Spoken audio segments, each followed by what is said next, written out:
Mid-Autumn Festival. Miss Lubing, Chief Scientist ng Luz Research Group. Ang kaganapan ay mai-broadcast ng live sa buong bansa 8 p.m. ngayong gabi. Inihayag ng koponan ng pagbuo ng teknolohiya ng pag-alala ng brainwave. Noong panahong yon, si Miss Lu Jin, ang panganay na kapatid na babae ng pamilyang Lu, ay isang business tycoon. At ang sikat na film emperor, Lu Jiaoyu, Emperor Lu Yao, sabay din silang dadalo. Nakikita kita upang makamit ang tagumpay mo ngayon. Napakahusay. 31. Nakilala ni nanay ang babaeng pinalaki at binugbog mo. Tumalon. Babae.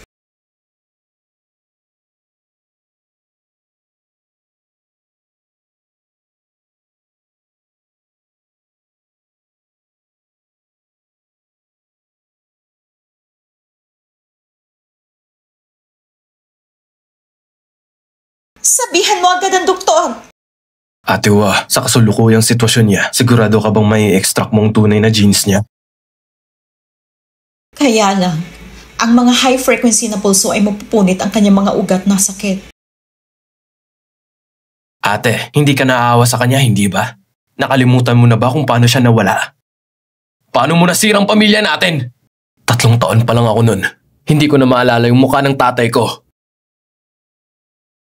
Nag-aalala lang ako na hindi niya kayanin ng mga kagamitan na ang talang memory retrieval. Kung hindi dahil sa pag-iimbestiga kung bakit nawala ang dad ko noon. Bakit mo kami itapon sa ganyang kalokohan? Kung gusto ko sana siyang magkapira-piraso ngayon, pahirapin hanggang mamatay. Ang mga batang nakapila ngayon ay mahihirap. Buti naman. Dinala ako na tadhana sa press conference. Masusunod. Hindi pwede. Kailangan niyang ibalik ito sa kanyang dibdib hanggang sa matapos ang t-shirt. Oo.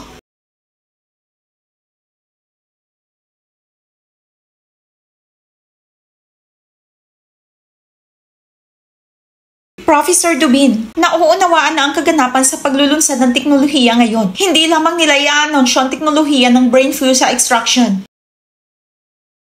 Oo. Gagamitin ko ang magkakapatid, ang banal na ina sa White Autumn bilang ating tema. Bilang unang kaso na inahayag sa publiko, ang teknolohiya ng brainwave extraction na ginawang papubliko online ay gustong makita ng lahat. Tinutukoy mo ba yung madalas na bisitang iyon sa mga wanted na posters? Si Bai Q ay talagang ina ni Lu? Kung may pagpipilian lang sana kami, mas gugustuhin pa namin ng walang ina katulad niyan. 30 years ago, simula sa Mid-Autumn Festival, niloko niyang mga tao para lang sa pera at pagsusugal. Ibinenta niyang 2 kong kapatid na menor de edad. At ako, ang napagtanto ko na ang rehistro ng household namin ay hiwalay sa loob ng 30 years. Sa sobrang galit ng kanyang asawa, namatay siya. Siguradong may kaugnayan ito sa kanya.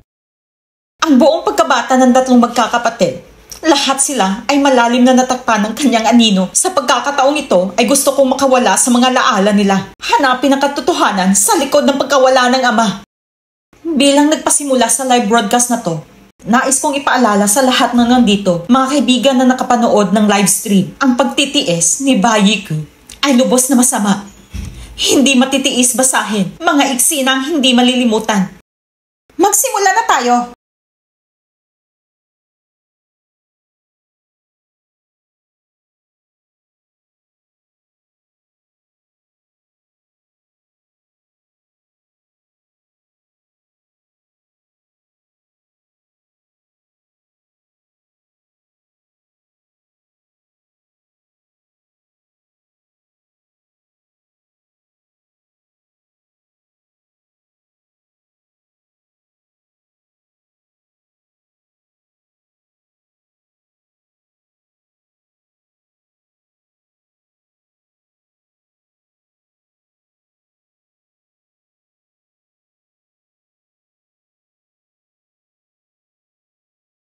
Ikaw, ang alam mo lang ay kung paano alagaan ang iyong 3 mahalagang anak. Bakit hindi mo ako tulungan?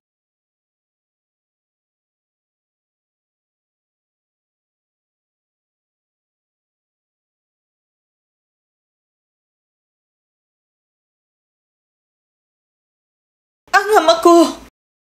Sa wakas, nakita ko rin siya. Ang araw na nawala si tatay. Ano ba ang nangyari nung araw na yon? Hoy, Tio, kung pagod ka, magpahinga ka muna. Tutulungan kita pagkatapos kong maglipat ng mga gamit para sa mga bata. Hindi pa ako pagod. Hayaan natin ng ating mga ina at anak na kumain ng masarap, mahal. Sige, mahal. Kahit na ang mga immortal ay mas mabuti kaysa sa Empress Lu, papatayin niya rin tayo. Oo nga pala, bibili ako ng isang piraso ng panang baboy para sa mga bata dahil pinakagusto namin yung nilagang baboy mo. Sige.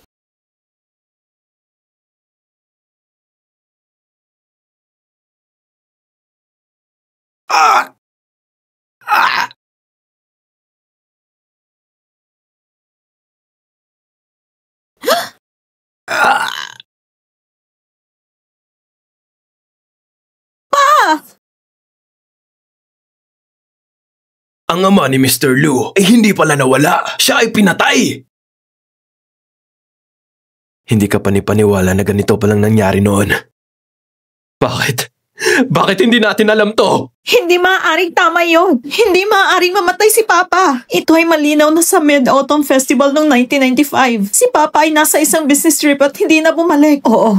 Bago ang araw na yon, bukod kay Bayi-Q, isang buwan kaming nanatili sa bahay ni Lola. Hinatid kami ni Lola pa uwi para sa Mid-Autumn Festival. Ngunit nagpunta si tatay sa isang business trip. Nagliyab ang bahay sa apoy. Shelby, hindi kaya problema sa kagamitan mo yan? Ang nakita namin ay hindi naman puting damit. Mga tunay na alaala na taglagas. Oo, alam ko. Nagsisinungaling siya. Lahat ng planeta pagkatapos ng araw na yun, natutunan namin ang lahat ng ito mula sa kanya. Tiyak na pinabayaan niya si Ama para hindi siya mamuhay sa kahihiyan. 3 taon na nila tayong niloloko. Ipagpatuloy mong ungkatin ang memory ni Mayocha. Ipakita mo sa akin. Ano ba talagang nangyari noon?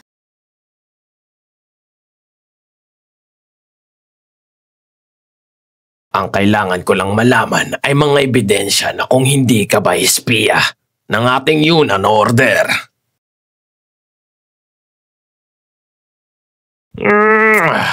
Ayos! Pumanaw ka na!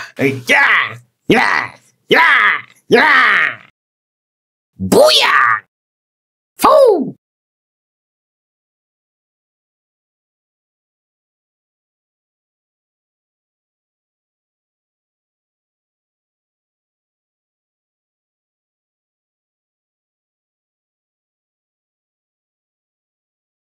Ay, bakit? San ba yung asawa niya at 3 anak niya? Gusto ko pa namang giitan sila ng leeg. Sige. Gumawa tayo ng ilusyon ng sunog. Hindi tayo mabubuking nito. Let's go!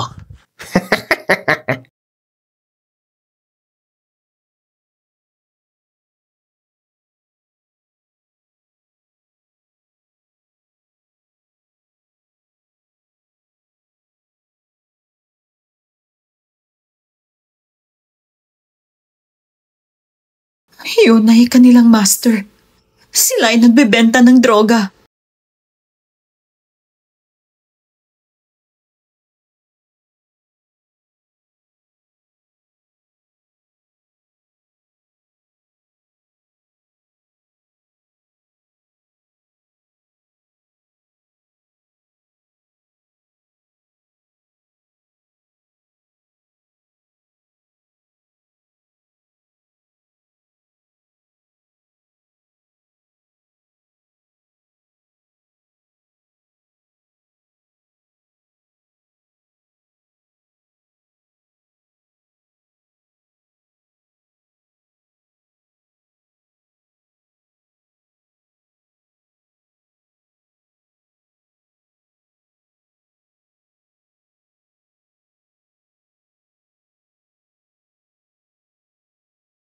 Drug dealers pala sila. Hindi ko inakalang ang ama pala ni Pangulong Lu ay isang pasaway.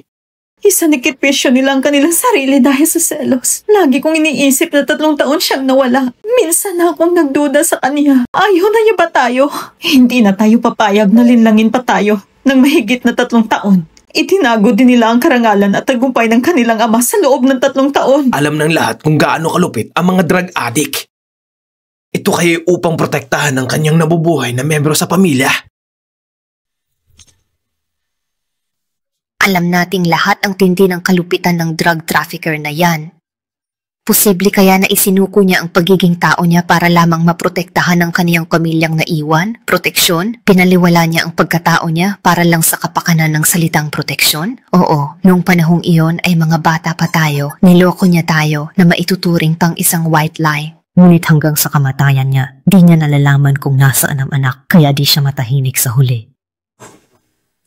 Hindi pa ba malinaw yan? Ang paglilinis ng dugo sa pinangyarihan, ang pagtatago ng bangkay ng ama, ang pagtatapon ng lahat ng bakas ng krimen, iyon ay malinaw na itinago ang ebidensya at katotohanan. Iyan ay dahil nakita siyang walang ginawa habang namamatay ang asawa niya. Pwede ngang ganon. Si Lin Yikyu ay may masamang reputasyon, laging nakikisalamuha sa pinakamababang kuri. Ibinenta ang lupa ni Mr. Lu para sa pera at naging dahilan ng pagkamatay ng biyenan niya. Posibleng hindi siya nag-iisip ng tama. Madalas siyang makulong, ganyan talaga ang ugali niya. Luwag siya ay sinungaling. Siyempre, sa loob ng 30 taon ng pagtitiwala, marami ang namatay ng walang malinaw na dahilan. Kung sila ay mabubuhay, makikita ninyo kung gaano siya kalayo. Niloko ni Jinjing yan ang lola at kami lang na magkakapatid na noon ay ilang taong gulang pa lamang.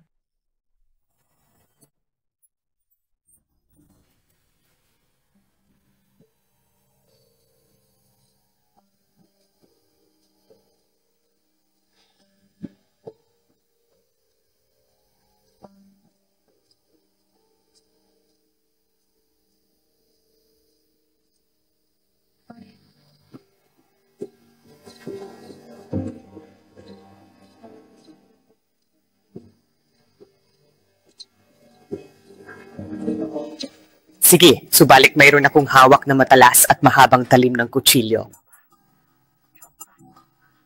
Ako'y may nunal sa ulo, isang payat na lalaki na nakasalamin na may hawak na machete at 2 lalaki na may makakapal na kilay. Ang mga ginamit nilang armas sa krimen ay kinabibilangan ng watermelon knife, balisong at machete. Ang ginamit nilang sasakyan ay isang puting segunda manong van. Bumaba ka na ngayon, dali.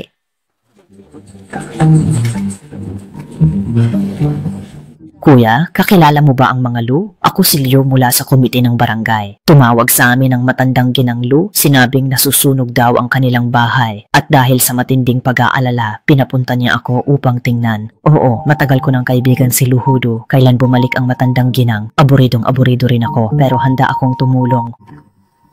Ang sabi ng matandang Lu, nasa ospital daw ang apo niya na may mataas na lagnat. Mukhang di sila makakabalik ngayon, baka bukas pa ang pinakamaaga. Sige, maraming salamat sa'yo. Babalikan na lang kita ulit bukas, ha?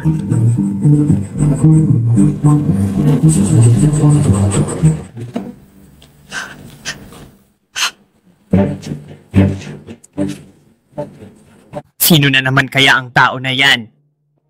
At ano pa talaga ang papel niya dito? Sino po ba ang tinutukoy ninyo? Ang inyo po bang ama ang nagpunta doon?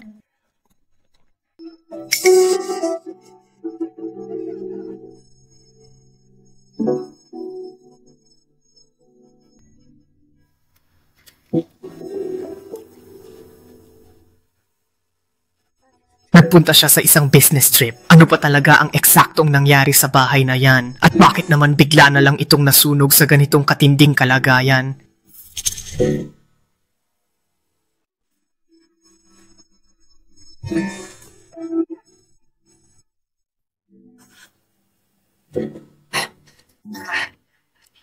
Kasalanan ko. Nasanay akong manigarilyo at nang nagsindi ako, nahulog ang upo sa puwang ng kama. Lahat ng ito ay kasalanan ko.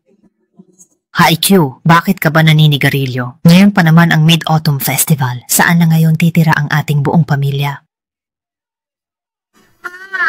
Anong nangyari kay Mama? Papaano kung umuwi si Papa at wala ng bahay?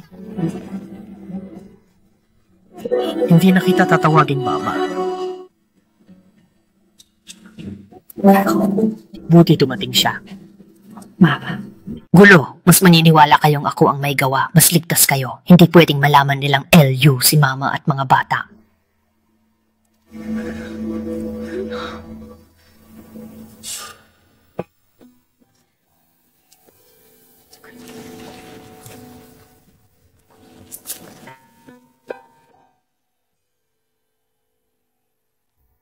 Matulog na kayo ng mahimbing ngayong gabi.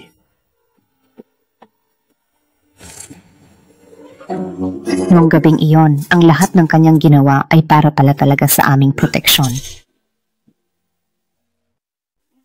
Hindi lang pinrotektahan ni Bai Chu ang pamilya niya para hindi matuklasan, nag-iwan pa siya ng ebidensya para hindi na sila balikan ng mamamatay tao at binalikan pa niya para sirain ang bangkay. Paano niya nagawa ang ganoon kabilis at detalyadong pag-iisip? Nang umamin si Bai Chu sa mamamatay tao na asawa siya ng pamilya Lu, para na rin siyang nagpakamatay. Kaya napilitan siyang magsinungaling. Nagkataon lang na naipagtanggol niya kami, hindi niya iyon binalak. Tama, sanay lang siyang manloko at maging pasaway, kaya siya napunta sa sitwasyong ito ngayon. Sa pagkakataong ito, nagkamali ako ng pag-iisip, hindi kayo. Alam, noong gabing iyon, kinalimutan niya ang kanyang kasalanan at hindi na umuwi. Kinabukasan, nalaman naming pumasok pala siya sa isang mahjong-an at nagsugal buong magdamag. Hindi lang ang pera ni Papa Sikong ang kanyang isinugal, pati na rin ang bahay ni Lola ay naisugal din. Kinasusulog pa lamang niya ang nag-iisang bahay ni Papa na siyang tangi naming masisilungan. Ipagpatuloy natin ang mga alaala ni Bai Yikyu upang makita ng lahat kung paano niya kami winasak at ginawang walang tirahan at paano kami nagtago mula sa mga naghahabol sa utang. Kaya,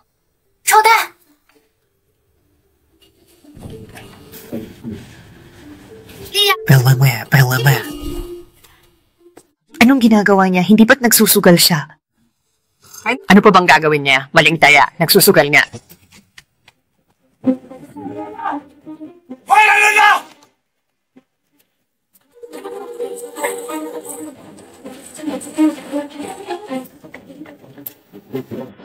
May human trafficker na kumuha ng bata. May kumuha sa mga bata. Nakita ko kanina ang ilang human trafficker na nangingidnap ng ilang bata mula sa kanilang baryo. Tumakas ang aking tiyo. Anong ginagawa mo? Nagpapanggap na umalis na ang human trafficker? Hindi ka ba magsasalita? Pipigilan mo ba sila? Hula ko, mapapahiya na naman ang magkapatid na Lu. Sabi, magsususugal ka. Hula ko, mapapahiya na naman ang magkapatid na Lu.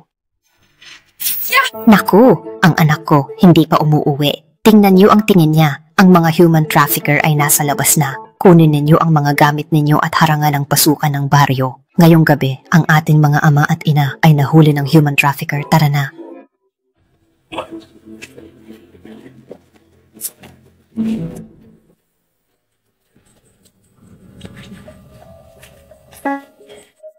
Tapos na ako. Hindi ako kumuha ng bagong paninda ngayon, alam mo ba? Napagkasunduan na namin ito, sinabi ko na sa inyo.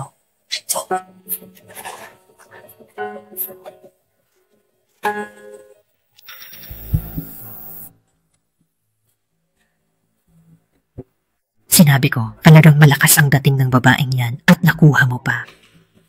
Umalis na! Ha ha ha ha! Wisit, teka, ano ba itong nangyayari? Napakabilis naman ng pangyayari. Bakit tayo natuklasan? Huwag kang gumalaw ng ganyan. Magkanya-kanya tayo ng takbo. Sige, basta't magawa mo yan ng maayos sa isang lagusan. Umalis na tayo.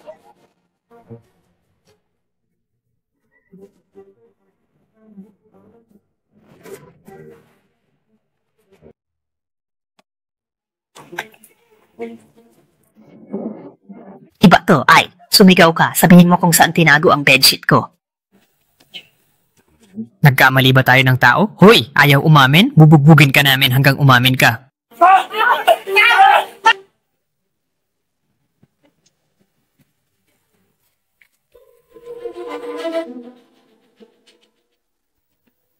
Mga 170 sentimetro, crew cut, may paso sa pisngi. Alam mo rin, ang lahat ng ito ay bahagi ng mas malaking kwento. Isang komplikadong sitwasyon na may maraming anggulo at detalye na dapat isaalam-alam. Hindi lang ito simple, kundi isang masalimuot na tapestry ng mga pangyayari at motibo na patuloy nating sinusubukang intindihin. Ang bawat piraso ng informasyon, gaano man kaliit, ay mahalaga sa pagbuo ng buong larawan. Sa bawat pag-usbong ng bagong detalye, lalo nating nauunawaan ang lalim ng mga pangyayari at ang mga implikasyon nito sa lahat ng sangkot. Kaya't mahalaga na tingnan natin ito sa mas malawak na perspektiba at hindi lamang sa ibabaw. Para guluhin ang buhay ko rito sa China, 6 na kriminal, lula ng isang halos bagong puting sports car, umatake sa isang intersection sa kalagitnaan ng araw. Ang isa sa kanila ay 35 taong gulang na may tiyak na taas at 3 sa kanila ay nakasuot ng leather jacket. Magagawa mong gambalain itong mga kamay. Sino ang nag-utos sa inyo? Bakit niyo pinatay si Lugudong?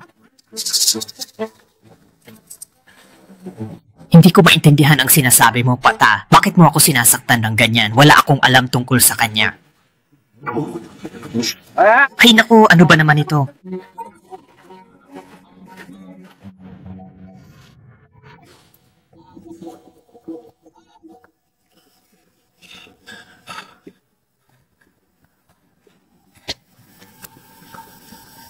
Gusto mong subukan, ano? Hayaan mong sabihin ko sa'yo, kahit sabihin mong nawalan na ng kulay ang mga salamin, wala akong alam doon. Kahit isa man lang, hindi ito magiging epektibo. Kahit patayin mo pa ako, wala kang makukuhang impormasyon mula sa akin dahil wala talaga akong nalalaman.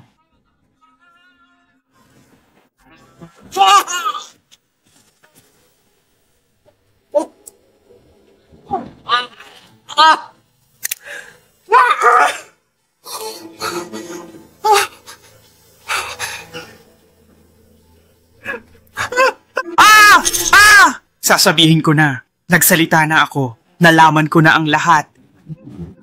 Ilahad mo ang buong katotohanan. Sino ang narinig mong naroon at ano ang ginawa niya?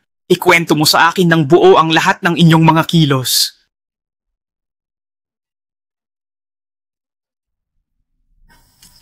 Kami, noong mismong unang araw, nanuluyan kami sa likod ng Chunhua Guest House at talagang nagpunta rin kami sa lugar na iyon. Ang mamamatay tao na si Joe Biao ay dumaan sa Chunhua Guest House sa bakuran ng may-ari at iba pang lugar bago pumunta sa Wangyi Community. May naiwang DNA, plate number DS-C-626, ebidensya, dugo ng salarin, tugma sa tao. Hindi lang pinigilan ni Bai Q ang mga kriminal sa tulong ng madla, kundi mag-isa pa niyang hinarap ang pumatay. Pinatunayan niyang sila ang pumaslang kay Lugudong, ngunit isa lang siyang may bahay. Kuya, ihat! May isang van na may mga taong nakasuot ng maskara ang walang pag-aalinlangang dumiretso sa aking rancho na tila may masamang intensyon at layunin. Nagdulot ito ng matinding pagkabahala at takot sa akin. Ipakita ninyo sa aking patanginang tatay na diretso ako sa impyerno. Huwag kang magbalak tumakas, bilisan mo. Dapat mabilis ka. Huwag kang magbalak tumakas, bilisan mo. Dapat mabilis ka.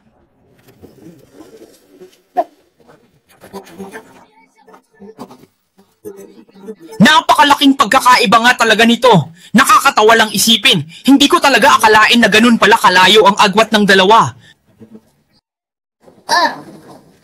Handang mamatay para mahuli ang mga kriminal, ginawa niyang lakas ang sakit ng pagkawala ng asawa para makapaghiganti.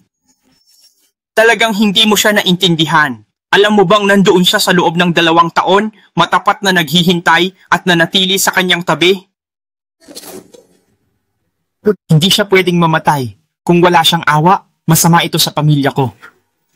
Ikaw ang haharap sa sarili mong kapahamakan. Gusto ko nang sumuko. Lahat ng utang mo sa akin ay kailangan mong bayaran ng buong buo at walang kulang. Wala kang karapatan na makialam sa mga bagay na hindi mo nalalaman. Ikaw na walang modo. May makakatulong naman siguro dyan. Hoy!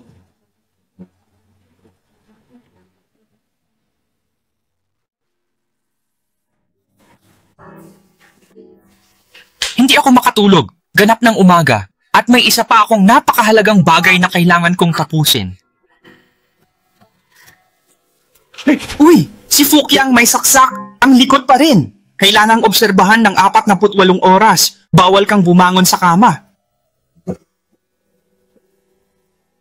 Sa mga residente, isang human trafficker ang nahuli kagabi. 5 pa ang nakatakas. Nagpapatrolya na ang mga bayan.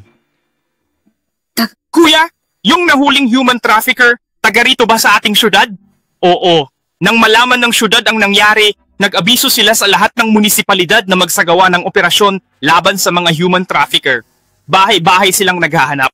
Hoy, huwag kang gumalaw. Ha? Magaling! Tiyak na hindi na sila magpapakita pa. Ligtas na pansamantala si nanay at ang mga anak. Ibigay mo ang numero ng telepono ng mga kapamilya mo para makapagbayad sila ng bayarin sa ospital. Sa aming bahay, wala kaming pera at wala rin kaming telepono. Sige, ako na muna ang aalalay. Magpahinga ka ng mabuti. Kailangan ka pa namin para sa mga susunod na investigasyon. Kuya, Gusto ko sanang umuwi para makita ang aking pamilya. Bukod pa rito, may isa pa akong hindi natapos na gawain.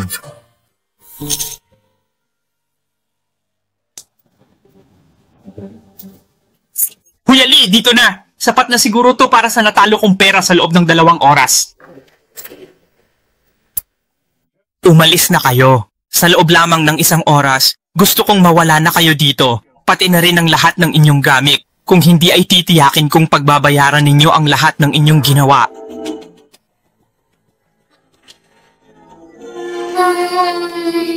Hoy, ikaw na duwag! Sinunog mo na bahay ni Bodong at hindi mo pa sinabi. Ngayon, pati bahay ng aming ninuno, sisirain mo pa. 4 na pader at 1 kama, pare-pareho lang naman yan. Hindi mo ba narinig ang sinabi nila? 1 oras na lang, bilisan mo na ang pag-ayos ng gamit mo. Kung ayaw nating ibigay ang bahay sa kanila, kukunin na lang nila si Xiao Yao. Lalaki si Xiao Yao, kaya siya ay mahalaga. Peste ka! Bakit ba napangasawa ni Bodong ang ate mo? Napakamalas! Lola, nanay! Sobrang galit na galit ako sa inyong dalawa. Paumanhin! Ito lang ang natatanging paraan upang kayo ay makalayo. Ang mga taong nagpapautang na may mataas na interes ay tiyak na makakahanap sa atin dito sa madaling panahon. Naku, mga anak! Ay mga nanay ko, ang sakit-sakit nito sa aking kalooban. Hindi ko na kaya.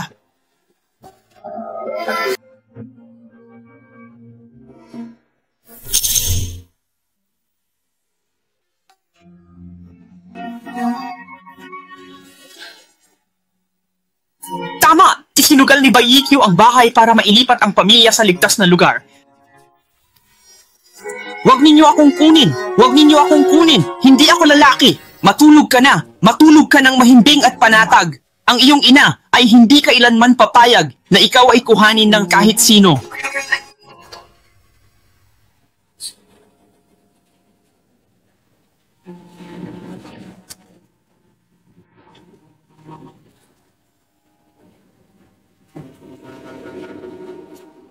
Ito na marahil ang kahuli-hulihang beses na makikita ko ang mag-ina sa buong buhay ko.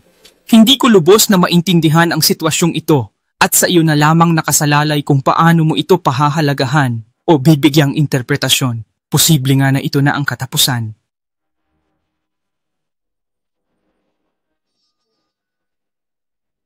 Dahil sa magandang balitang ito, sigurado akong ligtas na ngayon si nanay at ang mga bata. Simula ngayon, paulit-ulit kong gugunitain ang bawat mukha ninyo upang hindi ko kayo tuluyang makalimutan at mawala sa aking isipan at alaala para hindi ko kayo palampasin. Huwag na huwag nating palalagpasin ito. Ang tanong ay, paanong nangyari ang lahat ng ito? Talaga bang imposible na hindi ito mangyari? Mag-isa siyang nagplano ng pagtugis. Sa sitwasyong iyon, kalmado pa siyang nakaisip na makipaglaban sa mamamatay tao hanggang sa huling hininga. Paano nagawa ng isang mahinang babae ang ganong klaseng bagay? Ito na nga ba ang tinutukoy na lakas ng isang ina? Naalala mo ba, kinabukasan sa bahay, parang walang nangyari sa kanya, patuloy pa nga siyang nagtrabaho. Paanong hindi siya nasugatan? Hindi ko pa ito nababanggit. Sa kanya, Kuya Shu, binago mo ba ang equipment? Sigurado ka bang walang kakulangan sa memory chip? Sir, ikaw mismo ang nag-develop at sumubok ng equipment at teknolohiya, kaya ikaw ang higit na nakakaalam. Ang error rate ng content na ipinapakita ay mas mababa pa sa 0.03% at sa pagkuha ng impormasyon. Ang alaala na trigger ang sugat, kaya nagkakaroon din ng stress reaction ang pisikal na katawan. Kahit pa sabihin natin ginawa niya talaga yon, ano naman? Kung ikukumpara sa mga kasamaan niya pagkatapos, baliwala lang yon. Nung pinatay si Papa, si Lola ang nagsumikap na buhayin ako. Hayop ka, tingnan mo, labag yan sa batas. Bilang ina, ang tanging alam niya ay magpakasa sa araw-araw. Pati ba naman anak niya, ibinenta niya. Hindi ka karapat-dapat maging ina.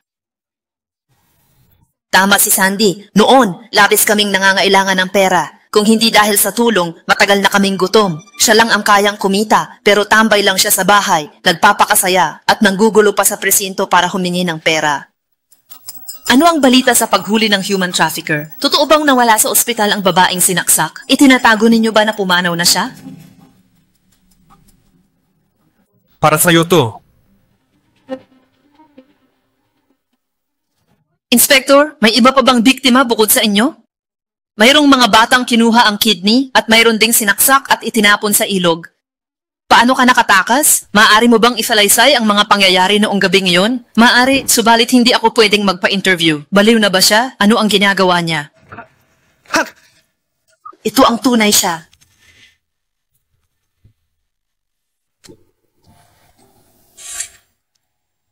Para saan ang perang yan? Ang bawat tao ay dapat may 40? 40? Ang sweldo ko sa isang buwan, di pa umaabot ng 40? O sige, dinagdagan ko pa ng 5 piso? Sapat na yan sa 2 linggo mo? 40 walang labis, walang kulang. Bakit napakasama? Sa kahirapan, lumalabas ang mapanlinlang. Nakakita na ako ng pulubi, pero wala pang testigong ganito katapang humingi. Pasensya na, umuwi ka na nga. Nakakahiya ka sa lahat ng tao rito. Sige, uuwi na ako para magpakain ng baboy. Hindi kayo makakakuha ng balita. Sayang lang ang punta nyo rito. Huminto ka na. 4 na po ang hinihingi ko. Sige, makatarungan na ang presyo.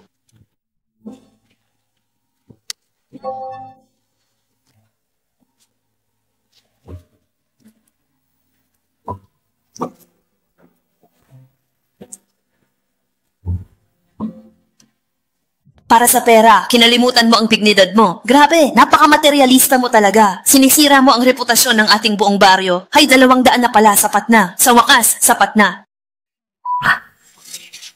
Para sa balitang yan, nag-abuno pa ako ng 40, minamalas sa lahat ng bagay. Nagpakalayo-layo ako para lang maloko ng matandang yon. Hindi na ako babalik sa lugar na to.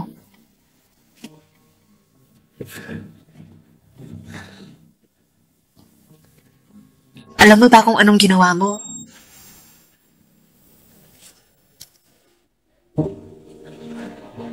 Kuya, pasensya na sa aking ginawa kanina. Ikinahiya ko ang pangalan ng ating baryo. Ngunit wala na talaga akong magagawa. Saktan mo man ako o murahin, ayos lang sa akin. Ang tanging pakiusap ko lang po ay ibigay mo itong perang ito sa aking biyenan. Sabihin mo na lang na ito ay espesyal na tulong pinansyal mula sa iyo para sa aming pamilya. Kaya mo ba ginawa ang lahat ng iyon para lang kumita ng pera para sa pamilya mo? Naisip mo ba kung paano kanila isusulat pag uwi nila kapag nasira ang reputasyon habang buhay kang mapapahiya at hindi na makakaahon? Hayaan ninyong sabihin nilang sakim ako sa salapi. Wala nang mas babagsak pa sa reputasyon ko. Kaya hindi na mahalaga sa akin ang lahat ng ito. Hanggat makakakain ang aking mga anak at makakapag-aral sila ng maayos, baliwala ang lahat ng yan. Ang lahat ng iyon ay walang saysay. Ang pera na nais niya, ang tinutukoy niya, ay ang tinatawag na tulong pinansyal. Ginamit niya ang pagkakataon ng panayam upang makakuha ng pera, subalit ang totoong dahilan pala ay upang makalikom ng pampaaral para sa kanyang mga anak. Para makalikom ng matrikula, hindi siya naintindihan ng lahat pero wala siyang pakialam. May kakayahan siya. Pero nagpapanggap pa ring mahina. Bakit ka nagpapaawa? Sa pagpapakita lang ng kaunting kabaitan, mababago na ang pananaw sa kanya at magiging isang anghel. Nakakatawa talaga. Hindi maikakaila na sa yugtong yon, siya ay masasabing isa pa rin. Natin na karapat-dapat siyang tawaging isang ina. Subalit, sa sandaling masaksihan ninyo ang pagbebenta niya sa kanyang anak, mananatili pa rin ba ang inyong pagtingin na iyon? Noong panahong lubos na naghihirap at walang makain ang buong pamilya, ang 9 na taong gulang na kapatid mo ay ninais na tumistigo sa korte. Ngunit sa halip ay siya pa ang pinagbayad sa kanyang kapatid. Ang 500,000 piso ng amo. Xiaobiao, nasaan ang ate mo? Hindi pa ba siya nakakauwi mula sa eskwela? Hindi pa ba tapos ang klase niya?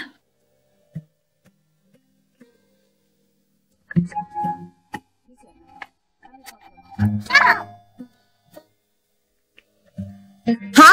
Nasaan na si ate? Sinunog mo ang bahay? Pati ang salapi ng pamilya ay iyong sinunog. Pati ang ate mo ay kailangang magtrabaho sa fitting room para lang kumita. Fitting room ba ka mo? Boss, 300 pakit ng bote ang nahanap ko. Pakicheck na lang po. Halika. Halika, Xiaoyang. Naghiwalay pala kayo? Nagkataon naman. Batay sa napagkasunduan natin noon, kailangan mo akong bayaran ng 3 piso. Huwag kang magmadali. Uy, anong pinahid mo? Bakit ang bango-bango mo? Hehe, hayaan mo nga akong amuhin ka ng maigi. Tay, para ibigay ko na tong pera. Ito, para sa iyo na. Pinagawa pala ni Wang Jingwei sa ate mo ang ganung bagay. At saka, hindi mo ba naaalala? Masyado pa akong bata noon, kaya't hindi ko na maalala na nangyari yon. Ibig sabihin, pinigilan niya ang ate ko para protektahan lang ito? Tita, huwag pumasok. Ano ba ang ginagawa mo? Bakit mo yang ginagawa? Ma! Bakit ka tumakas? Uwi na at bantayan ng kapatid.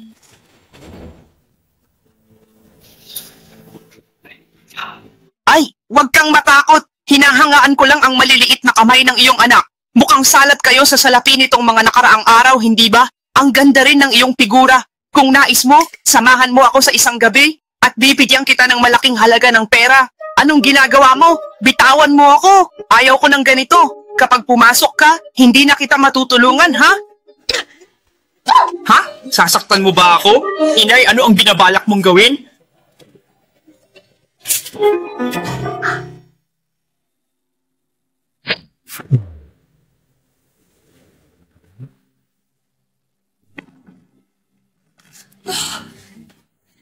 Paumanhin! Paumanhin!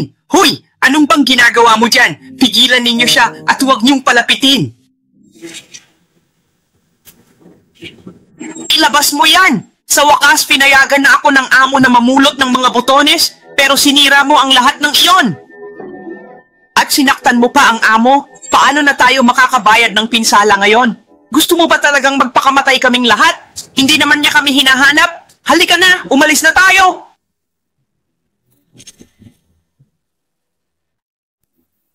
Grabe! Ang bilis naman nilang nakarating dito! Kung sakaling makita nila ang mukha ni Ajin, mas lalong mapanganib ang sitwasyon. Kaya kailangang pigilan natin sila na matagpuan ang mga bata sa kahit anong paraan at sa lahat ng gastos.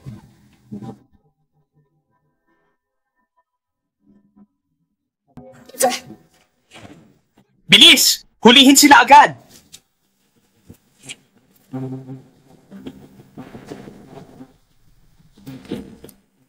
Hayop ka! Sinisira mo ang plano ko! Nandyan pa si Ajin, bawal pumasok.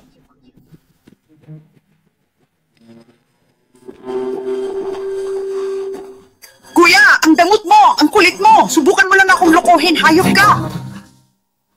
Hindi ko naman talaga intensyong bastusin ka. Sadyang sinundan ko lang ang anak mo para takutin siya at upang maintindihan niya na kapag may ginawa siyang kalokohan, kailangan niyang panagutan at magbayad. Ang totoo, nais kong makipag-usap sa'yo tungkol sa negosyo. Kanina, nasaksihan ko, nakatingin ka sa aking anak na babae. Sige, mayroon akong salapi rito. Ganito na lang, magtatakda ako ng halaga para ipagbili mo sa akin ang iyong anak. Ang bayad para sa pagkasira ng ulo, dito na natin ibabawas. Ano sa palagay mo?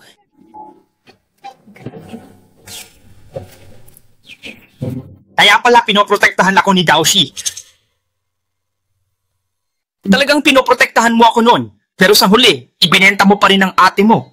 Tama, kahit may konsensya siya. Ang katotohanan ng sunod-sunod niya kaming magkapatid na ipinagbili ay hindi maikakaila. Mali. Baka ngayon, balak niyang gawing totoo ang kunwari lang at ang paraan ng pakikipagtawaran ni Daoshi ay hindi nagpapahiwatig ng pagpapanggap. At para maipagbili ako, hindi siya nagdalawang isip na.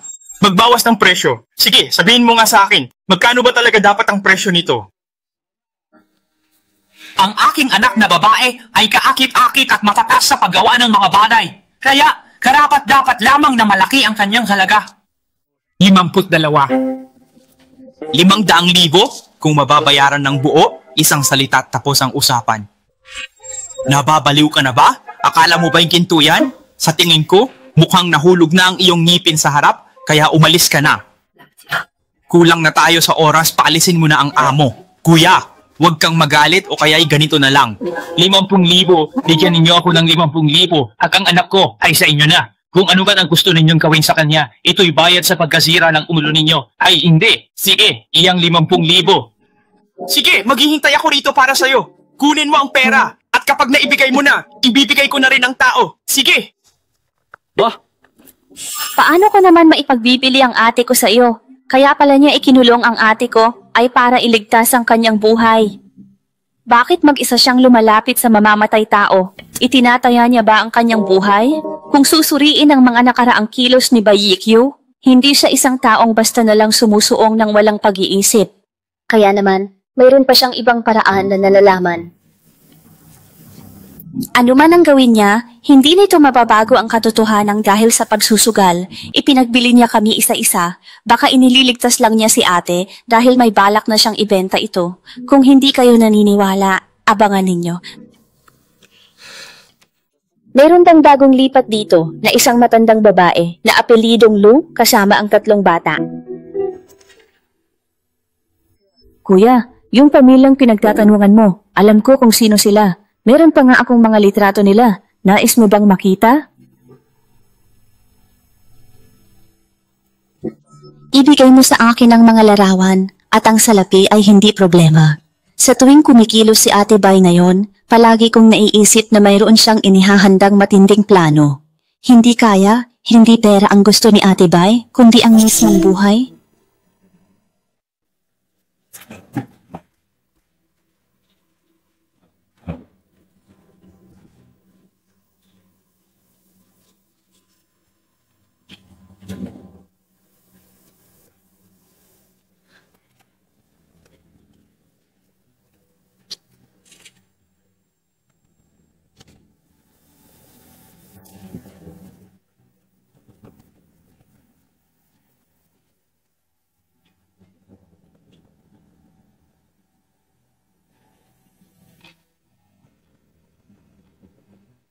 Nandito ang kanyang pera, kaya't ang kamera at litrato ay siguradong narito rin.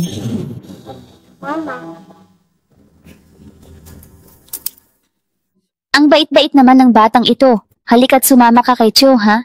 Gagawin kitang modelo, kukuha si Cho ng ilang litrato mo. At pagkatapos ay bibigyan kita ng napakaraming pera na sadyang napakalaki at sobrang marami talaga.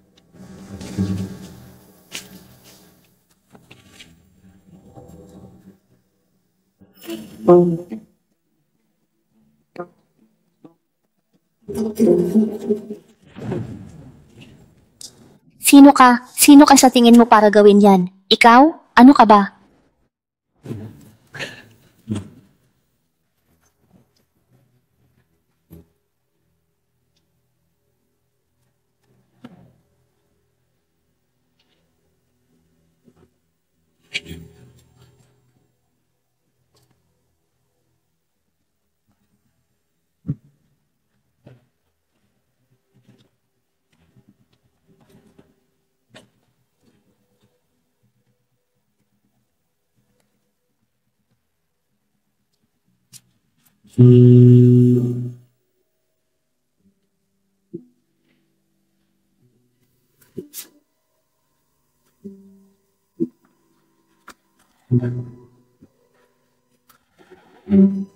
Itong salot? Sino ang nagdala sa kanya rito? Sino itong lapastangan na nagbukas ng pinto para sa kanya? Ang salarin na ito ay muntikan ng makapinsala sa akin. Balak ba ni Baikyu na ibigay ang mga litratong ito sa salarin? Ngunit paano nito masosolusyonan ang anumang problema?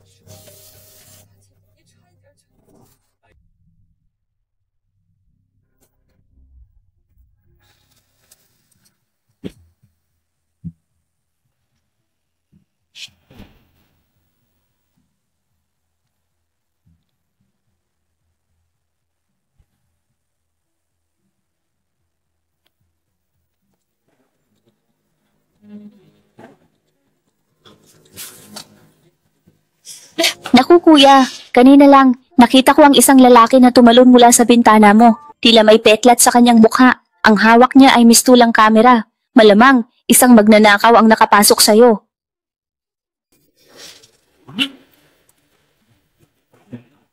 Tao!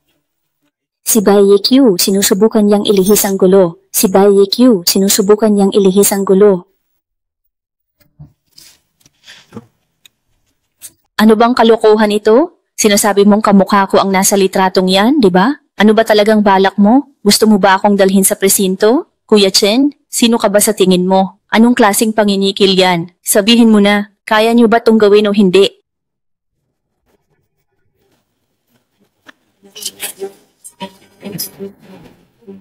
Gusto ba ninyong makipaglaro ng marumi, ha? Mukhang hindi pa sapat ang inyong karanasan at pag-iisip, kaya't hindi pa kayo handa sa ganoong laban. Hoy! Hoy!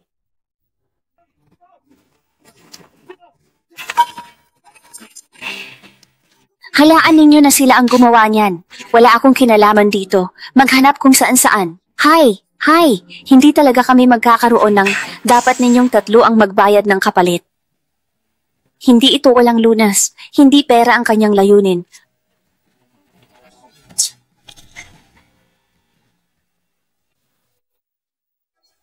Paano niya nagawa yon? Ginamit ang walang awang amo para puksain ang salarin, saka pinaubos sa pulisya. Napakagaling nitong pagliis ng gulo. Napansin ba ninyo? Mula sa paggamit ng mga taga-nayon para hulihin ang human trafficker hanggang sa paglihis ng gulo ngayon, diretsong humarap si Bai Chao sa krisis at maingat niyang pinoprotektahan ng mga bata. Ngayon, malinis ang konsensya ni Bai Chao bilang ina.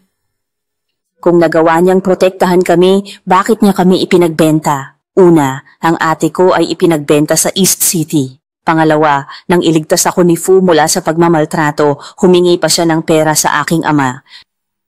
Alam niyo ba kung gaano katakot para sa isang 6 na taong gulang na bata na marinig na ipagbebenta siya ng sariling ina? Higit pa rito, si Xiaoding, 3 taong gulang pa lang siya noon. Paano siya magtatayo ng tiwala sa kanyang ina? Kinailangan niyang pasanin ng sakit ng pagpapabaya ng kanyang tunay na ina. Oo nga, ano man ang mangyari. Hindi niya kami dapat na ipinagbenta. Nawalan kami ng amang at inang magulang. Nawalan din kami ng aming tirahan. Bilang isang ina, siya sana ang aming pinagkakatiwalaang suporta at lakas ng aming pamilya. Tungkol sa pangyayaring ito, hindi ko siya mapapatawad, anuman ang mangyari. Abogado, tungkol sa bayad pinsala ng aking anak. Pinsala sa trabaho po ng anak ninyo. Titiyakin kong buo ang kabayaran mula sa pabrika. Dahil may problema kayo sa tuhod, ihahatid ko na kayo pa uwi. Mahigit 1 linggo ko na siyang inoobserbahan at totoo nga ang sinasabi ng mga kapitbahay. Isa siyang responsableng at mabuting tao. Sa kanya ko lang mapagkakatiwala ang ipaubaya si Abing. Direktor Yue, bagong pitas po itong mga prutas. Pakikain na lang po. Mayroon po akong anak na babae, napakatalino at napakabait sa aming tahanan. Hindi na namin kaya ang gamit ng bata. Maaari niyo ba siyang ampunin? Ibalik mo iyan. Wala pa akong intensyon na mag-ampon ng bata sa ngayon. Ito ay isang opisina ng gobyerno, kaya huwag ka nang bumalik dito sa hinaharap. Ikaw na naman, guwardiya.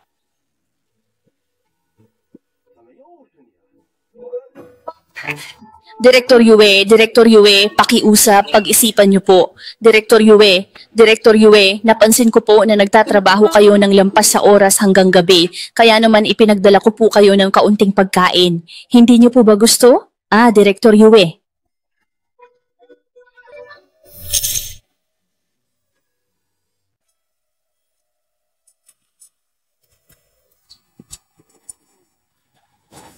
Tara, kumain na tayo. Ang direktor ay talagang mabuting tao. Sa oras na masaksihan niya si Abing na kasama ko sa aming mga transaksyon, sigurado akong lulambot ang kanyang puso. Bakit ka naglulupasay sa iyak? Ang simpleng gawain ay hindi mo magawa at may gana ka pang mag-iiyak. Masyadong mabigat ito at buong araw akong hindi pa kumakain. Hay naku! Wala kang kwentang bata, pati simpleng gawain, di mo magawa. Huwag ka nang kumain ngayon. Kung di mo sinunog ang bahay at ginamit ang tulong para upahan itong lumang tirahan, di sana tayo nagbubuhat ng mabibigat para kumita. Bakit mo ko minumura ng ganyan? Aba, sumasagot ka na ha? Tingnan mo, bubugbugin talaga kita ngayon. Anong ginagawa ninyo sa tapat ng opisina? Hindi. Nagtatrabaho ang anak ko.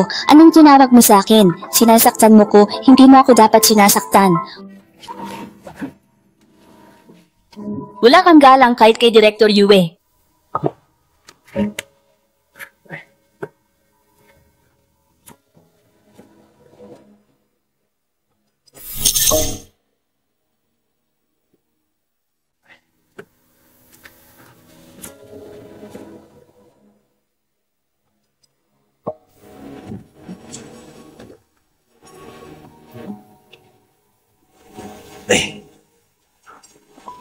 Pumasok ka muna sa sasakyan. May sasabihin ako sa iyong ina.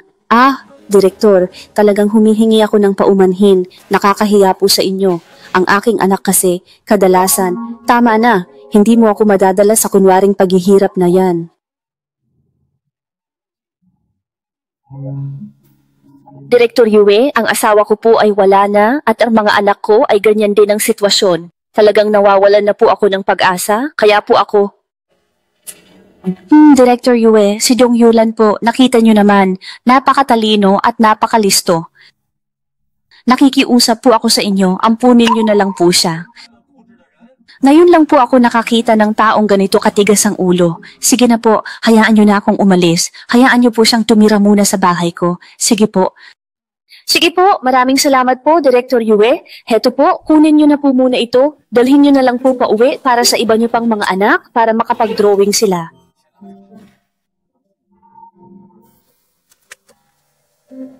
Maraming salamat po sa inyong pag-unawa at pagtulong.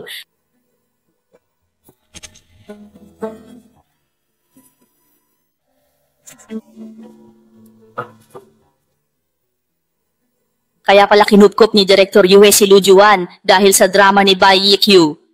Masasakit na salita pero para sa ikabubuti, ganyan ang tunay na ina, si Bai Yiqiu. Nanginginig ang kamay sa pagtanggap ng pera. Ang ina pa rin ang pinakamasasaktan. Sun Yanxian, ginawa ko to para ampunin ako ng aking ama. Sadya kong umarte sa harapan niya. Ang pera ay kusa niyang ibinigay. Hindi ito pagbebenta ng anak, kundi paghahanap ng pinakamainam na kinabukasan para sa kanya. Ang pagmamahal ng magulang sa anak ay nagpaplano para sa malayong hinaharap. Ngayon ko lang iyan naunawaan. Sa ganoong critical na sitwasyon, hindi na pa rin makalimutang siya sa ating mabuti ang pamilyang aampon. Kahit ginawa niya yon, anong sildi ngayon? Alam niyo ba kung paano siya nabuhay pagkatapos? Para siyang linta na nakakapit sa mga umampon sa amin. Naawa lang sa amin ang mga kinagisnan naming magulang, kaya hindi sila gumawa ng gulo. Kung sa ibang pamilya, yan, matagal na siyang pinalayas. Oo, lulong siya sa pagsusugal. Ang magandang kinabukasan ay para lang makahingi siya ng pera sa sugal, namatay ang ama sa galit.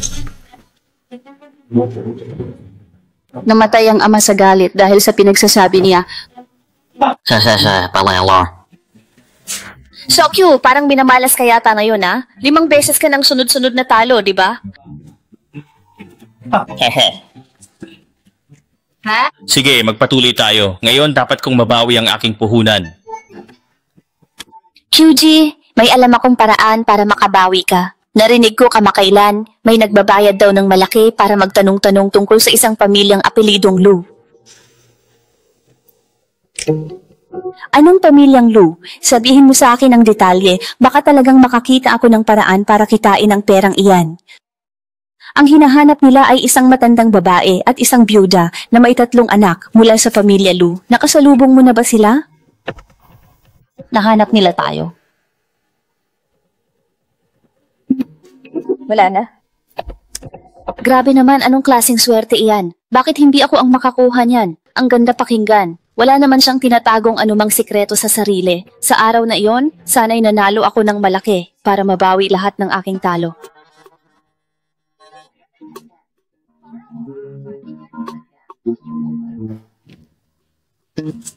Huwag ka nang magtaka dahil totoo, kamakailan ay may isang taong lubhang mapagbigay na may peklat sa mukha at sa tingin ko, siya nga ang tinutukoy. Aba, ang isa sa mga kasama ko ay nakapagsilbi sa kanya ng inumin at siya rin ay nagtatanong tungkol sa pamilyang Lu.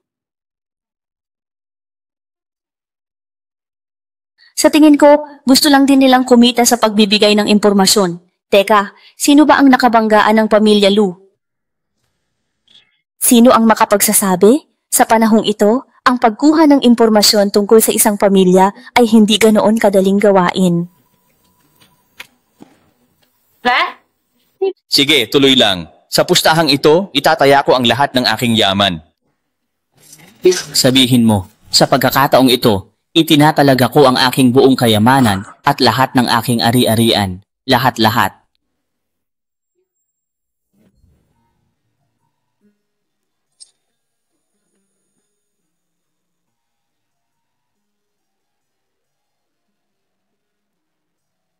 Malaki ang pag-unlad mo, nakita ng guru mo yon, ililibre kita sa KFC ngayon. Ha ha ha ha, maraming salamat sa'yo.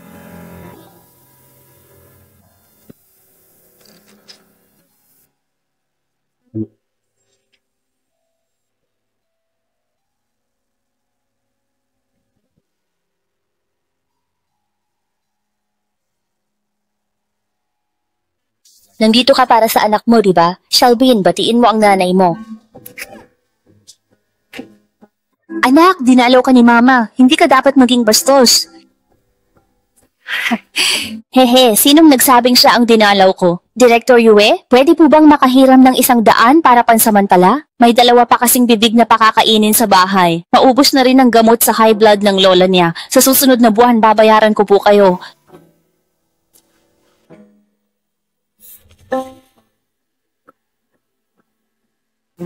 Sa susunod na buwan, bayad po ako.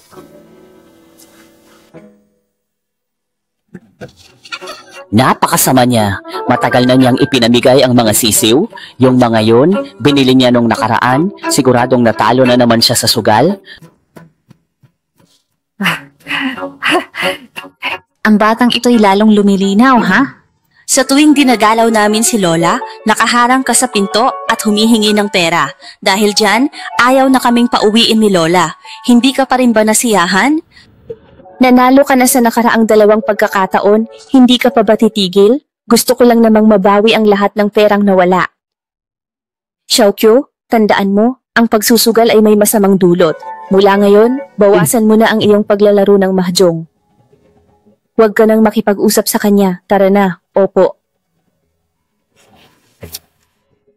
Ngayon, naiintindihan niyo na ba kung paano ako tinatrato sa aming tahanan? Araw-araw, binubulungan ako na kinakalaban ko raw ang aking mga umampon na magulang at hindi ko raw pinoprotektahan ang aming mga tauhan. Iyan ang tunay niyang pagkatao. Godo, nandito ako para bisitahin ka. Siguradong. Ikaw ay nag-aalala sa iyong ina at sa mga bata, hindi ba? Ang mga nagpalaki sa dalaga ay nagmula sa isang marangal na pamilya ng mga iskolar. Ipinadala nila ang dalaga sa pinakamagaling na paaralang elementarya.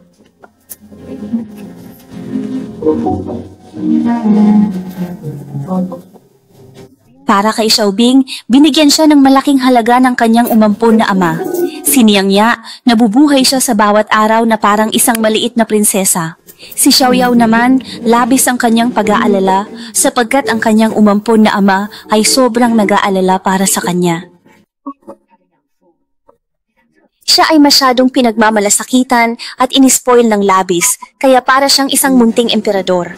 Ang salarin, bago pa man lubusang matukoy at malutas ang anumang suliranin, ay maaaring biglang sumulpot sa anumang oras, handang magpakita at harapin sila ng walang babala. Ginawa ko lang to para humingi ng pera upang hindi na siya makabalik pa sa bahay.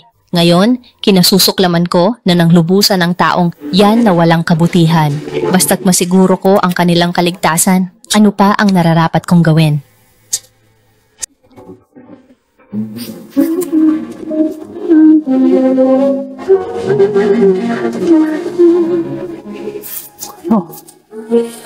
Imposible. Kailangan kong itigil ang pag-iisip tungkol sa kanila at hindi ako maaaring mag-isip ng labis. Sana ay hindi mo mamasamain ang desisyong ito na aking ginawa para sa kabutihan ng lahat.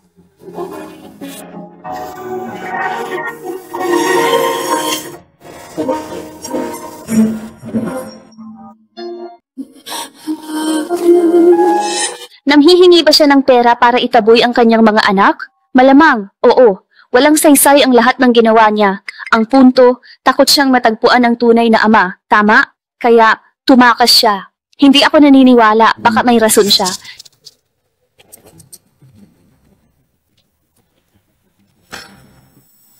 Ngayon, ayaw na niyang papasukin ng sinuman. Anong ebidensya pa ba? Makasarili siya. Sa krisis, sarili lang niya ang mahalaga. Kung hindi, hindi niya naitago kay tatay ang lahat ng matagal. Bakit siya kumakatok? Para bang may hinahanap siyang tao, tama? Teka, bakit ba siya kumakatok? Mukhang may hinahanap siyang individual, ano?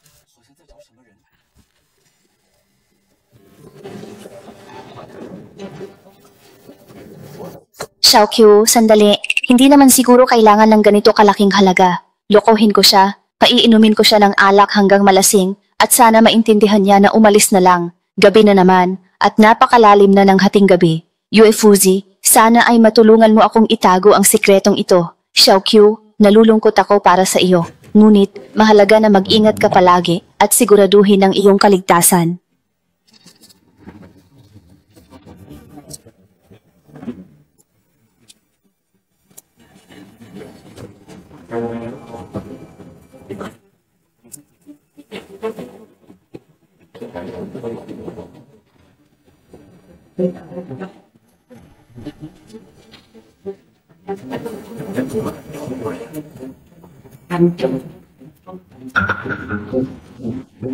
Uy, anong bagay yan? Bakit hinahawakan mo ang tatay ko?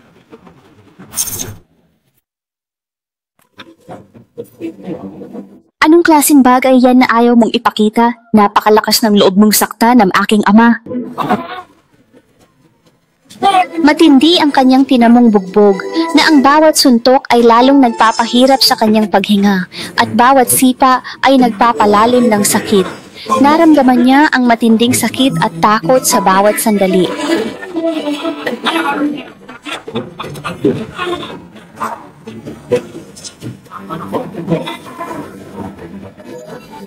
Nasisiraan na ba ng bait ang ate na yan? Kung magpapatuloy tayan, may mamamatay na.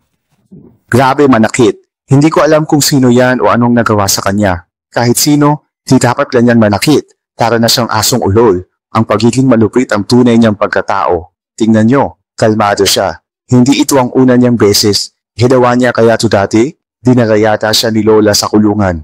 Ang tulad niya ay panghabang buhay. Sa kulungan, hindi inaasahan, isang napakalaking pagbabago. Ang ibig mong ipahiwatig, ikaw ay isang walang kwentang tao. O hindi, ikaw ay isang duwag. Tiwala akong iyan ang ibig mong sabihin. Ito ay hindi ang kanyang totoong pagkatao.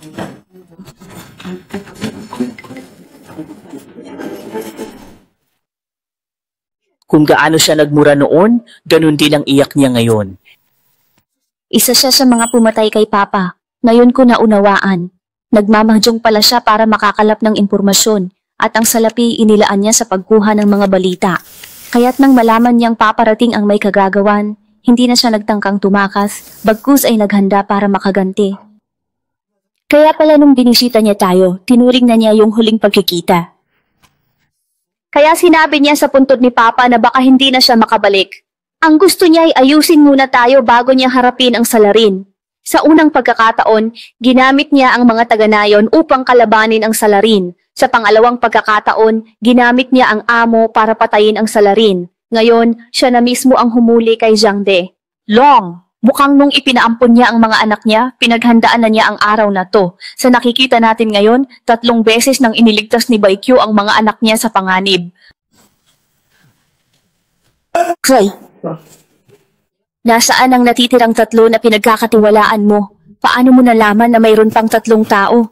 Tunay ba na ginamit ni na Zhou Biao at Li Daquan ang mga pangalan ng iba? Ikaw ba ang may kagagawan nito? Tama, dali sabihin mo kung nasaan ang natitirang 3 tao. Kung ganyan, may pakinabang kami. Nasa 3 kalye lang sila mula rito. Bakit ganun kalapit, hindi ko rin alam. Sige, ituloy mo. Paano kayo nagkakaugnayan? Ano ang susunod na plano o hakbang na gagawin ninyo?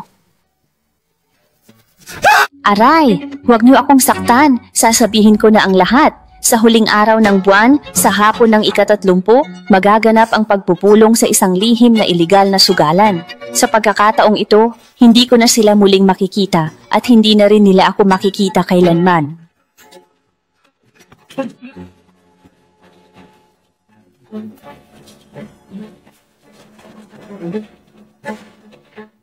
Sa ngayon, mukhang hindi pa nila tayo hahanapin. Ligtas kaya ang mga bata sa panahong ito?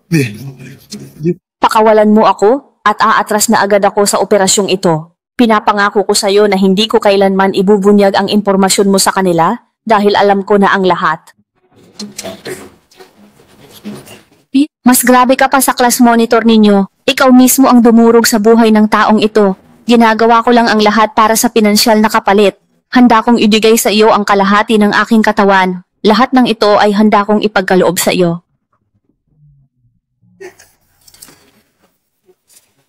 Maibalik ba ng pera mo ang dote ko?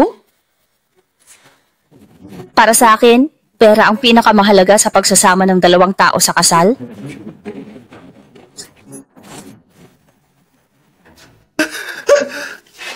Nagkamali ako. Totoo, patawarin mo ako, ha? Pasensya na.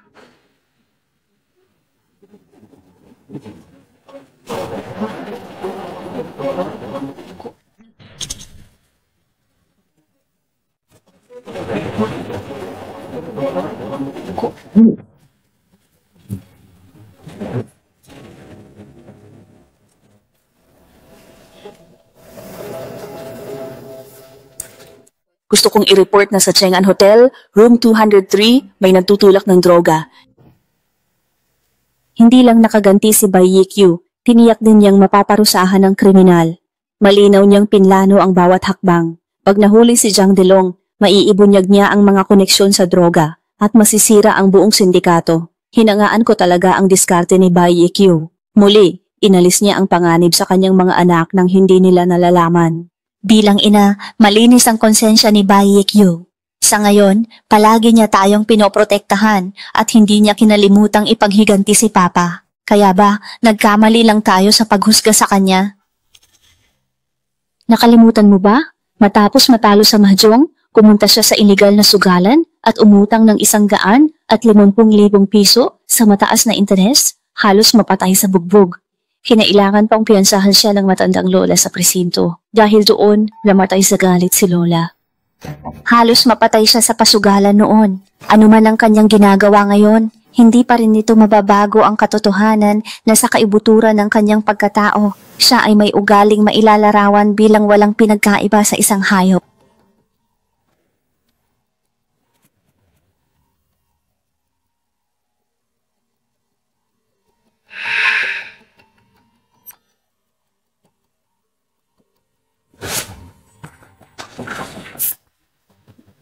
Isang bata ang nasa An County, isa sa Fen County, at isa pa sa Luo County.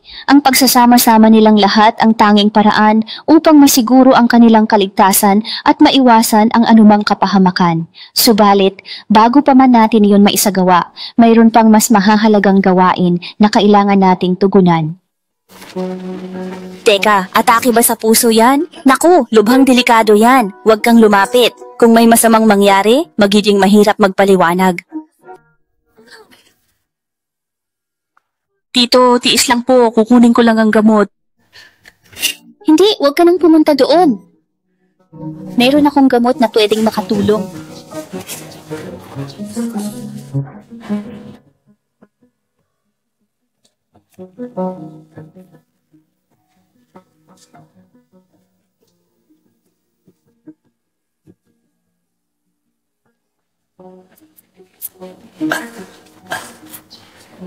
Maraming salamat sa iyo, binata. Inatake na naman ako ng aking lumang karamdaman. Kung wala ka ngayon, baka nasa Diyos na ako ng medisina. Walang anuman, mahuhuli na ako sa klase pagkatapos nito.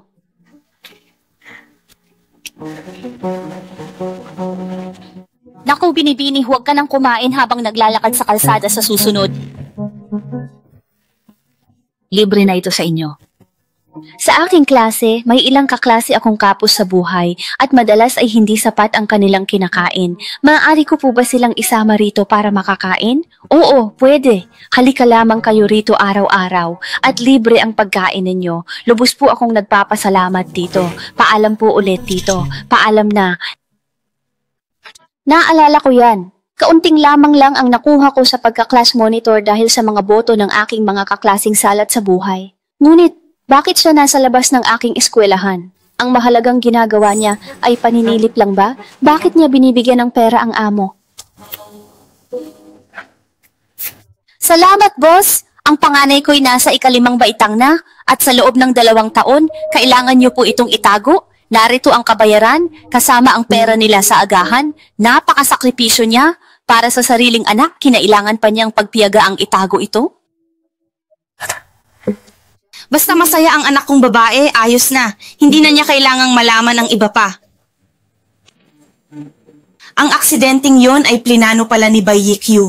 Ang mga mabuting gawa ni Lin Luchu, siya pala ang nag-ayos ng lahat. Mali, walang kinalaman sa kanya ang lahat ng tungkol sa akin.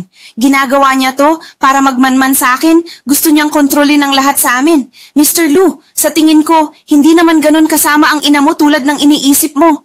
Ginawa niya lang yon para tulungan kang ayusin ang relasyon mo sa mga kaklase mo. Parang wala siyang kinalaman. Ang relasyon ko sa mga kaklase ko at ang mga marka ko sa pag-aaral, pinaghirapan ko yan. Gusto nilang makipagkaibigan sa akin dahil sa mabuti kong pagkatao. Kahit ang mga matatalinong estudyante sa school, gusto pang magpaturo sa akin ng aralin. Oo, silang dalawa nga. Bakit ka na naman nandito? May kailangan ka ba? Ako ba ang hanap mo?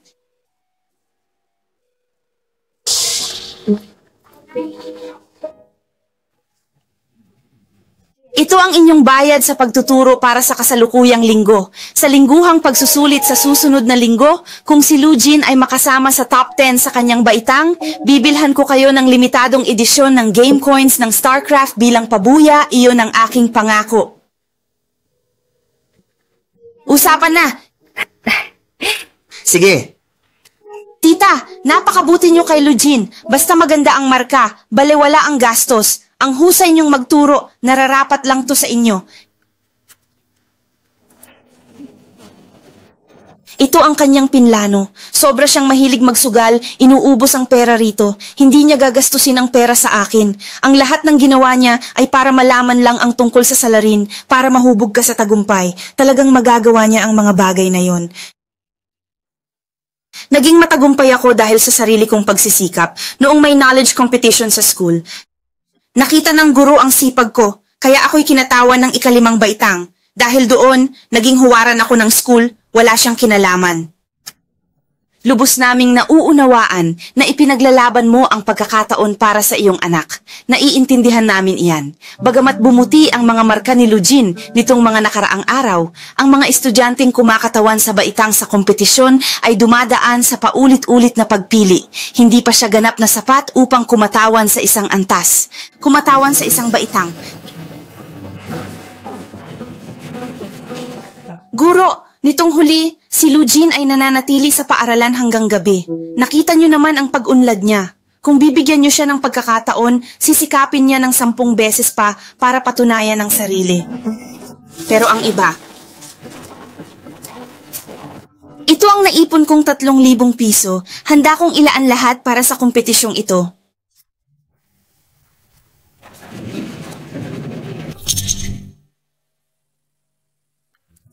Lu, bilang pinakabatang nanalo ng gintong medalya sa city competition mula nang itatag ang Guangming Elementary School, ano ang masasabi mo ngayon? Una sa lahat, gusto kong pasalamatan ang paaralan sa pagbibigay ng mahalagang pagkakataong ito. Kanina pa nakatingin sa'yo yung taong yon. Nanay mo ba yon? Mayroon lang akong kapatid, mga kapatid na babae at lola. Ang mga taong patuloy na nagsusugal ay hindi karapat-dapat maging aking ina. Umalis kayo. Bakit mayroong mga magulang na ganyan? Napaka-irresponsable. Paano nila nagagawang pagtrabahuhin ang kanilang anak ng ganito? Nasaan ang kanilang responsibilidad? Diba? Walang kaunting.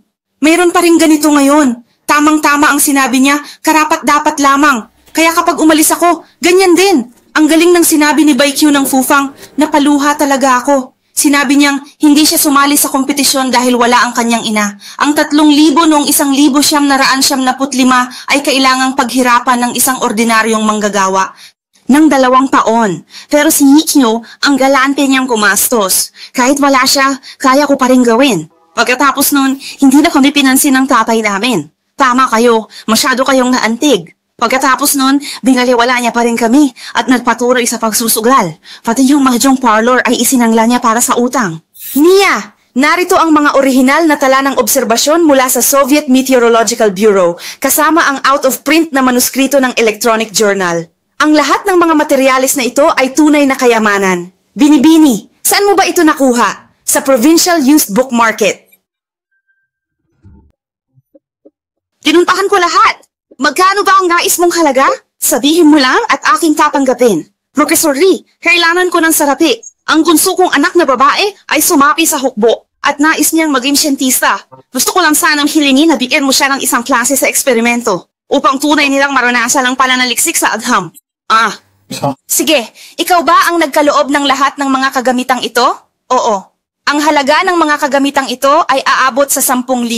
Paano ka nakakuha ng ganyan bilang isang tagapayo lamang? Principal Wang, sa susunod na buwan ay may kompetisyon sa eksperimento ng pananaliksik sa agham ng kabataan sa probinsya. Sasali ang bunso kong anak sa kompetisyon. May talento siya sa pananaliksik sa agham, hindi dapat siya maapektuhan dahil sa'yo. Tinuruan ako ng kanyang tatay at ni Professor Lee. 3 beses silang tumanggi, pero biglang sumang-ayon. Kaya mga tao niya sila. At sa research competition, biglang may lumabas na pinuno. Nagkalat sa eskwelahan na ako ay maswerte dahil nakakuha ng tanging pwesto. Siya pala ang nasa likod ng lahat. 3,000 piso para sa bayad sa kompetisyon, 10,000 piso para sa mga kagamitan sa eksperimento, at naisinanglapan niya ang mahjong parlor para pambayad ng utang. Saan naman kaya niya kinukuha ang lahat ng perang ito?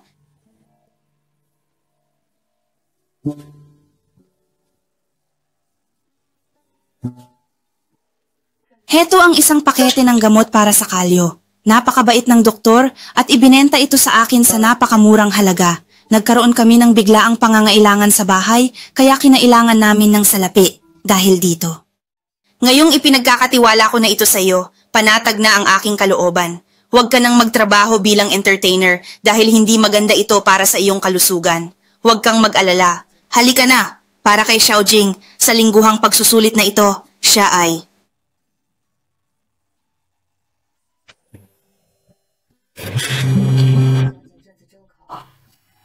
Ito ang kanyang pinakaunang hakbang. Sa kasukdulan ng kanyang kakayahan, sigurado akong makakagawa siya ng kanyang sariling pangalan sa kanyang napiling larangan. Nang makita ni Professor Lee ang ulat sa eksperimento ni Xiaoding, labis siyang namangha at lubos na nasiyahan sa kanyang talino at kakayahan. Si Xiaoyang ay bata pa. Ang kaniyang mga magulang na nagpalaki sa kaniya ay nagmula sa isang pamilya ng musikero at may kakayahan silang bigyan siya ng suporta para sa lahat ng kaniyang pangarap at mga ambisyon sa hinaharap. Sa kabilang banda, maaaring hindi ko na makita ang lahat ng ito.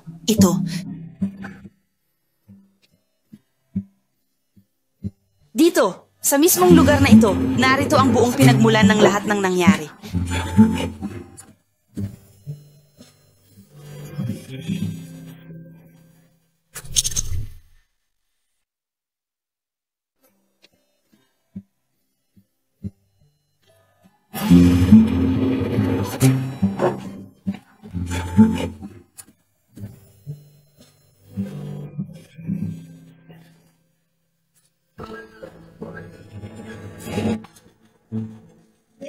Pinamigay mo ang lahat.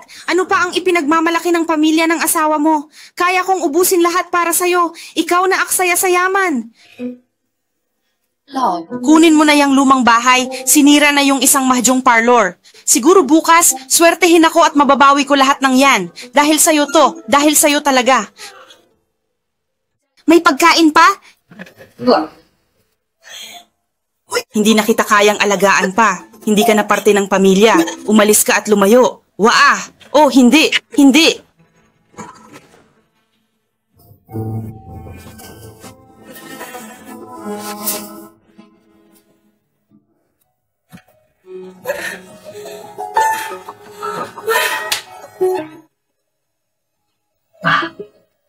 Inay, laging alagaan ang iyong sarili. At pasensya na, hindi ako nakapagpaalam sa iyo ng maayos, subalit sadyang ganoon ang tadhana ng ating paghihiwalay, marahil ito ang mas mabuti para sa ating dalawa.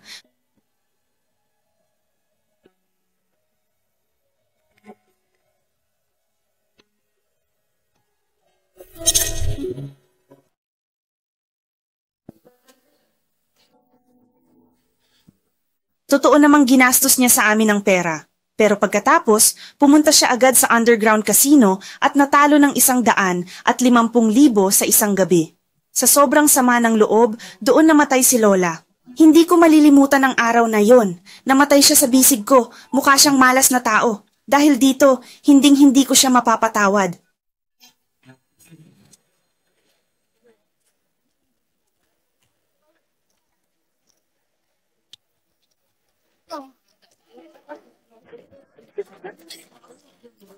Talaga? Ha? Totoo ba yan? Walang sasabay o wala?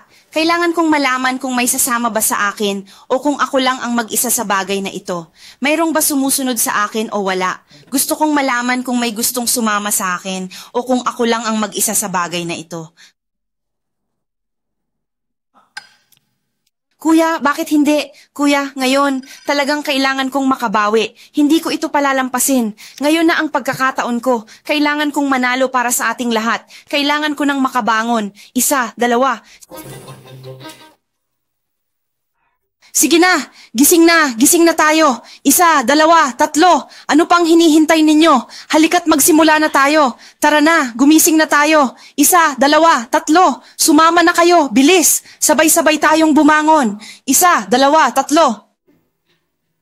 Tulong! Kinakabahan ako. Naaalala niyo ba si Bai Yikyu na kinakausap si Lee Dakwan sa hotel?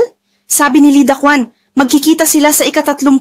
Kaya, ang papel na nakita ni Bai Q pagkaalis niya ay ang tagpuan pala ng salarin. Malinaw na ngayon. Nagbenta siya, inayos ang mga bata at sinadyang mapaalis. Ito na.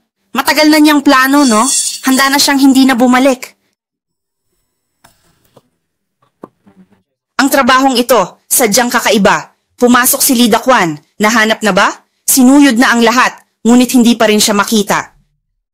Hinalughog na rin ang lahat pero wala kahit anino. Wala kahit anino, naglaho na parang bula. Habang buhay ka nang hindi mo na siya muling mahahanap, ang susunod na tira ay sa iyo. Ha?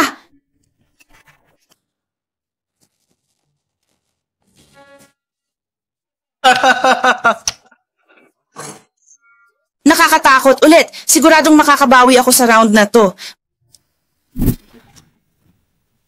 Una sa lahat, bayaran mo muna ang 150,000, saka na ang iba.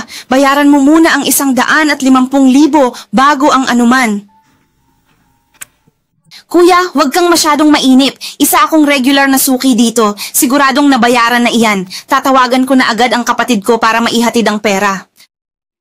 Bantayan ninyo siya ng maigi. Kapag nagtangka siyang maging mapanlinlang, agad putulin ang dila niya. Sige, ituloy lang natin. Hehehe.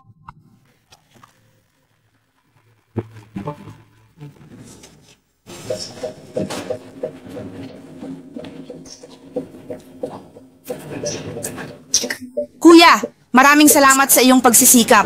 Kuya, pakiusap, dalhin mo agad ang 30,000 piso sa akin. Saang lugar mo yon itinago? Ang pera ay inilagay ko sa loob ng refrigerator natin, sa ilalim ng mga pulang mani, sa loob ng basag na bote.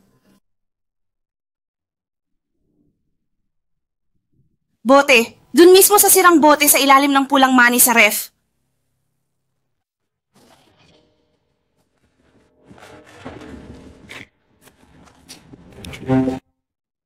Subaybayan ninyo siya. Kapag wala pa rin siyang bayad sa pagsikat ng araw bukas, putulin ang kanyang kamay. Huwag, huwag, huwag! Sigurado akong darating ang aking kapatid. Chowge, habang iniisip ko, parang may mali. Yung isa nahuli bilang human trafficker, yung isa naman bilang scammer. Maaari bang totoo yun? At yung isa pa, nawala na lang bigla, hindi ba? Imposible! 3 bata lang ang natira sa pamilya Lu. Anong gulo ang magagawa nila? Sa tingin ko, malas lang talaga ang lugar na to. Purong kamalasan. Bukas, puntahan mo ang hotel kung saan nahuli si Dakwan. Kung pamilya Lu nga ang may gawa nito. Hinihiling ko na sana'y mamatay silang dalawa. Nauubos na ang kanilang oras. Wala na silang pagkakataon. Ayon sa amo, hindi ka raw niya kailanman nakita. Anong klaseng regular na customer ka pa rin? Regular ka pa rin bang customer? Alam ba ng iyong kuya kung saan ito? Sa aking palagay, wala kang pambayad, kaya nagpapahaba ka lang ng oras para makatakas? Boss, huwag ka munang magmadali. Isa talaga akong regular na customer dito. Siguradong nakalimutan na ako ng may-ari. Nakalimutan? Chowge, pamilyar yung babae na yan. Tingnan mo.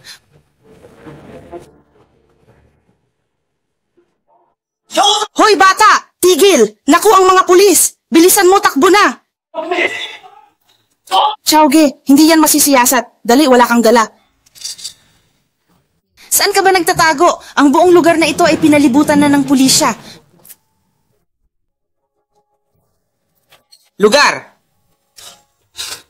Siya ang may bahay ni Lugudong at ang mga pulis ay narito upang dakpin siya. Ako ang nagsumbong. Ginawa ko ito para ipaghiganti ang aking amo at para na rin sa inyong 3 anak. Tama ang iyong hula. Ang 3 nauna ay ako rin ang naghatid sa kanila sa kanilang kapalaran. Tunay ngang napakahabang panahon na ang lumipas mula noon.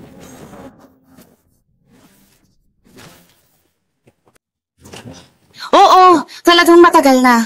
Ngunit sa araw na ito, ipadadala kita sa impyerno upang bugbogin. Sa isang idyap, ganoon lamang kalakas ang aking puot at galit.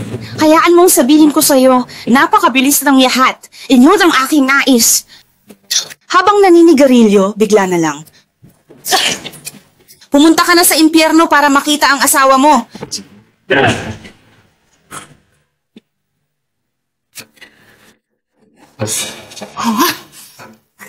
Xiaoqiang, ngayong araw na ito ay siguradong tapos ka na. Wala ka nang kawala.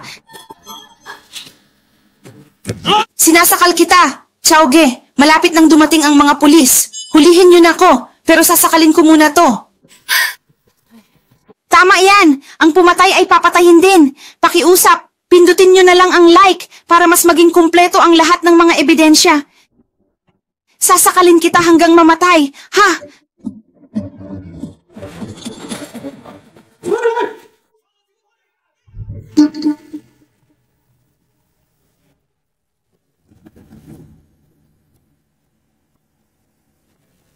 Paghihiganti para sa dinanas na labis na kahihiyan at isang taimtim na kahilingan na tuluyan ng makalayo at makatakas. Siya'y tumatawa, ako'y umiiyak at hindi makahinga. Lujin, Lubing, Luyang, nakikita niyo ba? Ang inyong ina ay buong buhay na nagsasakripisyo para lamang protektahan kayo. Ito ang tunay at wastong kahulugan ng kasabihang ang ina ay nagiging matatag para sa kanyang anak. Mula sa pagbebenta ng almirol hanggang sa pagpapanggap, ang bawat hakbang ay ayon sa kanyang plano, ngunit muntik na siyang mamatay. Handa lang siya sa hindi pagkamatay. Ang pagsusugal at pagkakautang ay pawang palabas lamang. Ginawa niya ito para makapaghiganti at para protektahan ang kanyang mga anak. Ang lahat ng ito. Bakit hindi niya kailanman ibinahagi ang mga bagay na ito sa atin? Halos mamatay siya roon. Pero nakalimutan na ba ninyo kung paano namatay si Lola?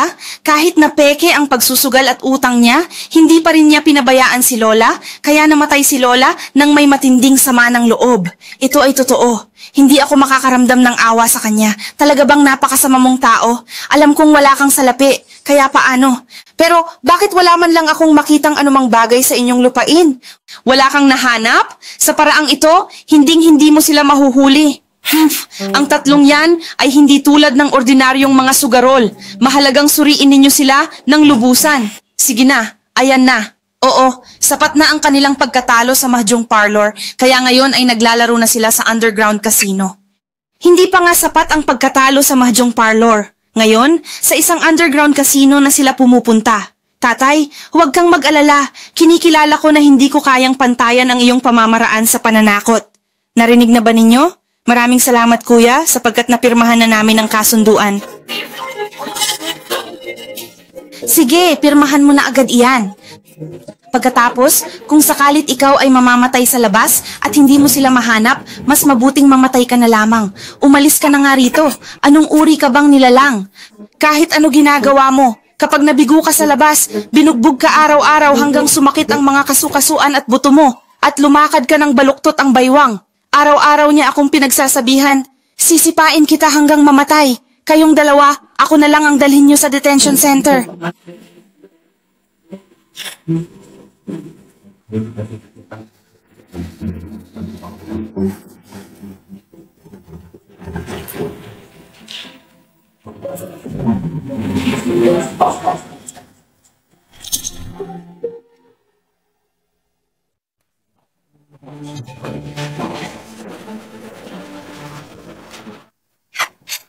Nakaabala na naman ako sa'yo, Police Chen. Isang aklat lamang. Ano bang malaking problema doon? Yikyu, may pagkakataon ka sanang magpaliwanag ng lubusan noon. Bakit hinayaan mong magkamali ang biyenan mo at ang mga bata tungkol sa'yo? Police Chen, nasaksihan mo na ba ang drug lord na nalaman ang impormasyon ng isang anti-drug police at pagkatapos ay sumugod sa bahay para patayin ang buong pamilya?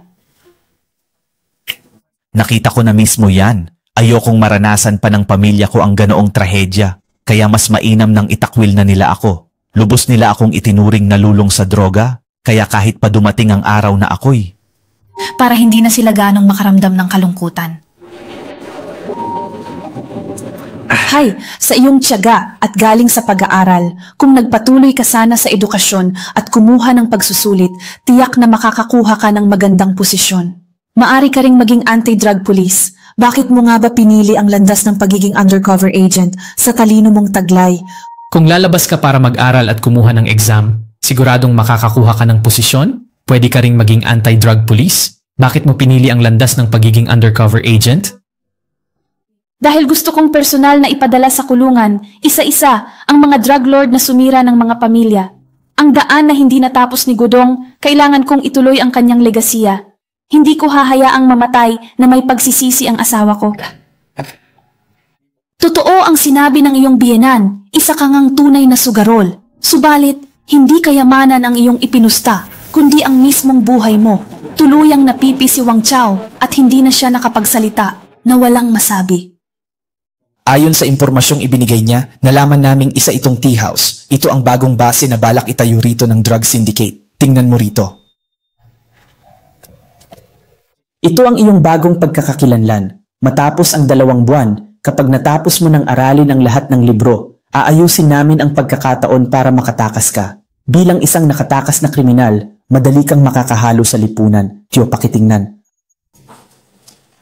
Ano ang ginagawa mo? Masakit ba yon? Noong saktan ka nila, labis bang sumakit ang iyong katawan at damdamin?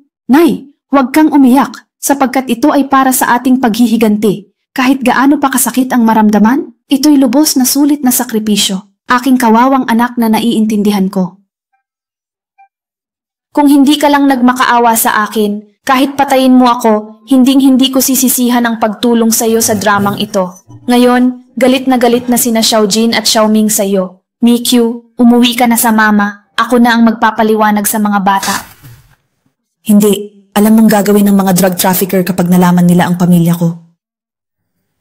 Dahil napagpasyahan kong ipagpatuloy ang landas na sinimulan ni Gotong, tiyak na tatapusin ko ito para hindi magkaroon ng panghabambuhay na pagsisisi ang mga bata. Ito ang pambayad para sa gamot sa kasalukuyang buwan.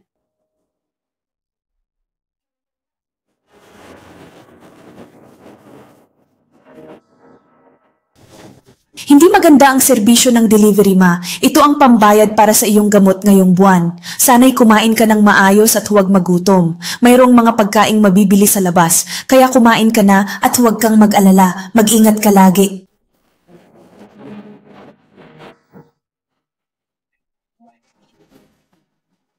Hindi na maganda ito, inay. Huwag po kayong masyadong mag-alala.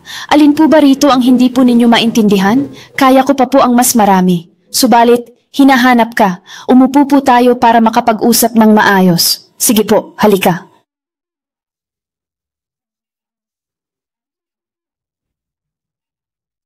Anak ko, sobra-sobra na ang nagastos ni mama para sa'yo. Magtira ka naman para sa sarili mo. Ang kasama nating si Xiong Fanfu ay pumanaw na. Kaya si mama, makakaharap na rin siya ng may kapayapaan sa kabilang buhay. Hindi, anak. Ang iyong ina ay hindi makapagpatuloy dahil kay Singer na ikaw nga. Kaya dapat mong pakinggan ang payo ng iyong ina. Kinakailangan mong manatiling buhay at patuloy na mabuhay hanggang sa araw na ganap na maintindihan ng mga bata ang katotohanan ng lahat ng nangyari.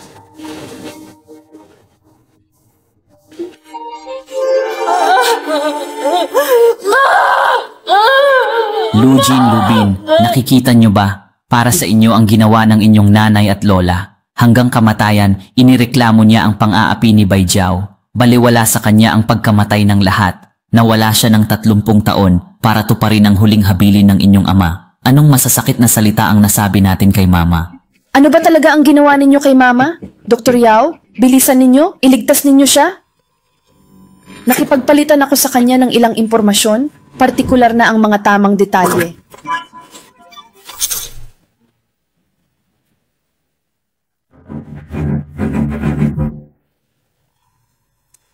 Alisin ang gamot sa katawan, ihanda ang electrolyte sa IV. Kontrolin ng maigi ang blood pressure, bumababa ang blood oxygen, lakasan ang agos ng kuryente, 2 tubo para kay Jower. Muli, isa pa. Inay, hindi ba tama ako? Talagang lubos akong nagkamali sa pagkakaintindi sa iyo sa loob ng mahabang 30 taon. Inay, sobra kitang namimiss. Inay!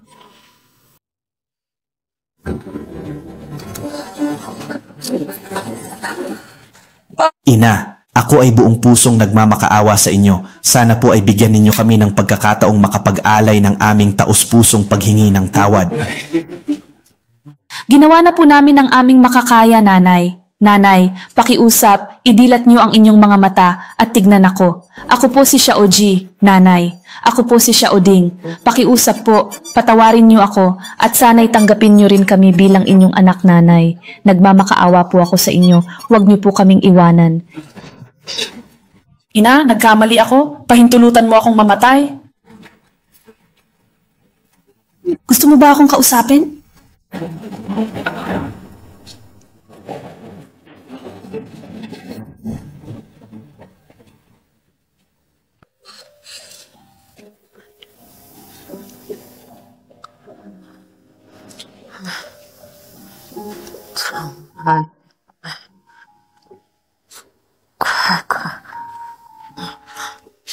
Inay, sa tingin mo ba'y karapat-dapat ako? Ako, ang tatay na ito. Siya ay aking ama, aking pinagmumula ng inspirasyon.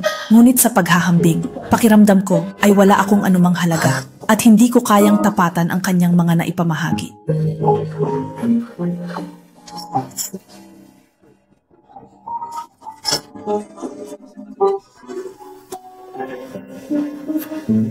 Siya ang iyong nakatataas, samantalang kami ay mga tauhan niya. Nararapat lamang na tama ang kanyang mga desisyon. Inay, ayokong maging bantay o isang opisyal na walang kakayahan at puno ng kaguluhan. Alam mo ba, sa hinaharap, kapag napalaki mo na ang iyong anak, ituturing ka pa rin ba niya bilang isang magulang na karapat-dapat igalang at mahalin?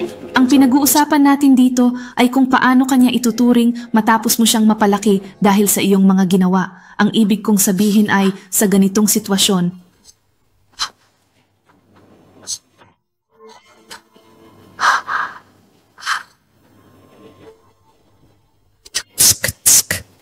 Ma, hindi ko maipaliwanag ang aking nararamdaman, ngunit sana ay muli mo akong makita ang iyong minamahal na anak.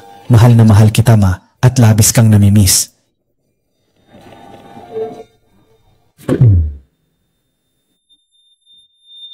Ikaw ba'y natutulog? Natutulog ka ba? Hindi maaari. Bakit ka natutulog sa ganitong kritikal na sitwasyon? Kailangan mong gumising ngayon din. May mahahalagang bagay tayong kailangang pag-usapan at kailangan ng iyong buong atensyon. Hindi ito ang tamang oras para matulog. Gumising ka, pakiusap. Inay, natutulog ka ba? Inay, huwag kang matulog sa ngayon. Kailangan kitang kausapin. May mahalaga akong sasabihin. Hindi ka dapat matulog ngayon. Kailangan mong pakinggan ako. Alinsunod sa regulasyon ng Pambansang Kagawaran ng Industriya at Komersyo, iginawad ang posthumous na parangal kay kasama Bai Yikyu, kasama ang unang klase na karangalan. Ang numero ng badge ng pulis na 052387 ay permanenteng ilalagay sa archive.